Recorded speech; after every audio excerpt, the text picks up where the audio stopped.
Hello, I'm back with another new release review. This time I'm talking about the new Adam Sandler basketball movie, Hustle. This was just released on Netflix last Friday, and it's the story about an NBA scout who becomes absolutely entranced with a new prospect. The prospect doesn't come from money, he doesn't even play professional basketball, he didn't play collegiate basketball. He's just a random dude that Adam Sandler's character finds one day and is like, you're gonna be the star of the league one day. Adam Sandler's character has career aspirations of his own, and he believes that the prospect could be the key to unlocking Whoa, let me try that again. He believes that the prospect could be the key to unlock his career aspirations and the prospect's career aspirations. Hopefully you guys know what I mean.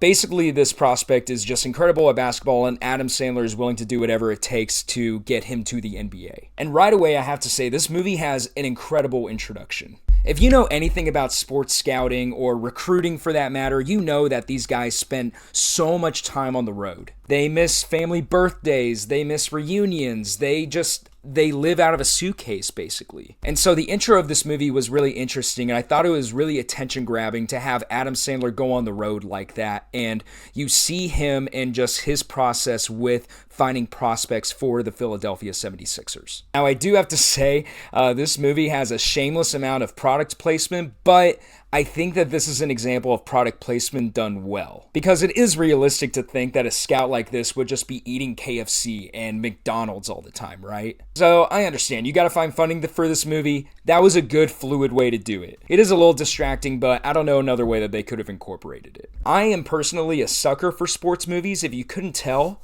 I love sports ball. I'm a huge basketball fan, so for me, it was a lot of fun to see this fictionalized story about this underdog getting into the league, defying the odds, while also getting a bunch of cameos from current NBA players. LeBron James was a producer on this movie, so I think they definitely used that connection to gain credibility with some players in the league. The overall plot of this movie kind of reminded me of one of those plots from like a Madden or an NBA 2K video game, where, you have the young prospect, you have cameos from NBA players, you have all of this fictionalized drama or whatever, you have the, stereotypical GM who is a stick in the mud and doesn't know a thing about basketball and doesn't listen to his scouts. All of that stuff you have in this movie, so you kind of know where it's gonna go. But I will say, for a movie that has the plot of basically a video game storyline, they did a great job adding quality to the movie. I love it whenever Adam Sandler goes out of his comfort zone and does something different in his movies. If you haven't seen Uncut Gems, absolutely give it a watch if you want a 2-hour panic attack. So I was happy to see him here not just doing one of his regular comedy movies. And I think Adam Sandler was the perfect choice to play a character like this. There's a reason why so many people continue to watch Adam Sandler movies despite the fact that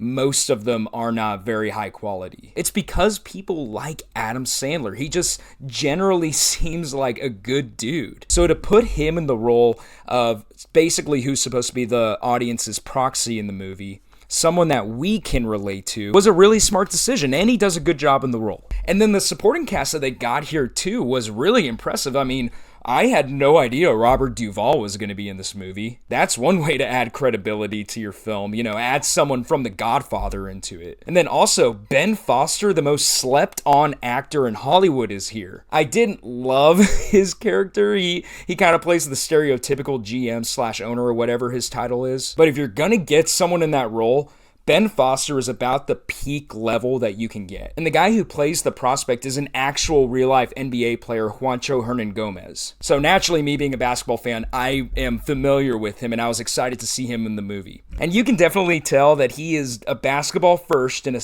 actor second in quite a bit of the movie. I'm not going in there expecting Shakespeare. I thought he did a fine job, but there were definitely some scenes where I was like, I don't know, my man. Again, with all due respect to him. And to his credit, he has a couple scenes in this movie where I was like, hey, there's something like he's doing a pretty good job in the scene. In a scene where he has to act like he's getting ticked off or like an NBA player is getting in his ear, I thought that he was really effective in those scenes. Also, I have to say, they did Anthony Edwards dirty in this movie for the name of his character. Hold on, let me look at it really quick. They made his fictionalized character named Kermit Milts. You're gonna give him the name Kermit? Come on, guys. Anthony Edwards, he's going to be an all-star next season. He deserves better than that. But I will say, Anthony Edwards, in all seriousness, he plays sort of Hernan Gomez's heel in the movie as he's trying to get noticed by these prospects. And Edwards, I was genuinely surprised. He did a good job here. He does a good job of like playing that pest that's trying to get in your head, you know? And hey, you know what? My hat's off to him. I'm not just saying it because I'm a fan of his.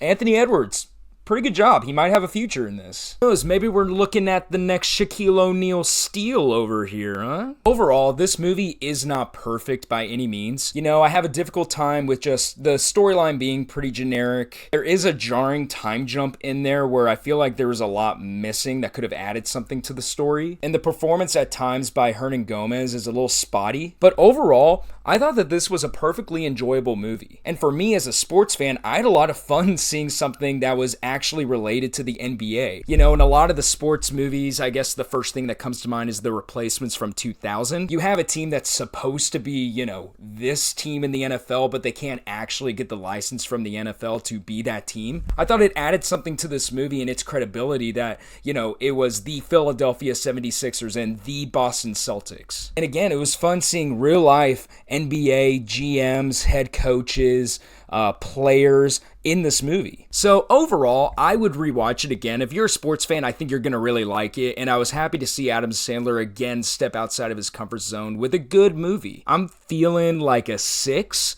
on this. So overall, good. I liked it. But anyway, guys, that's all I have today. Have you seen Hustle? What do you think of it? Let me know down in the comments and subscribe for more if you like this video. Thank you so much for watching, and I'll see you next time.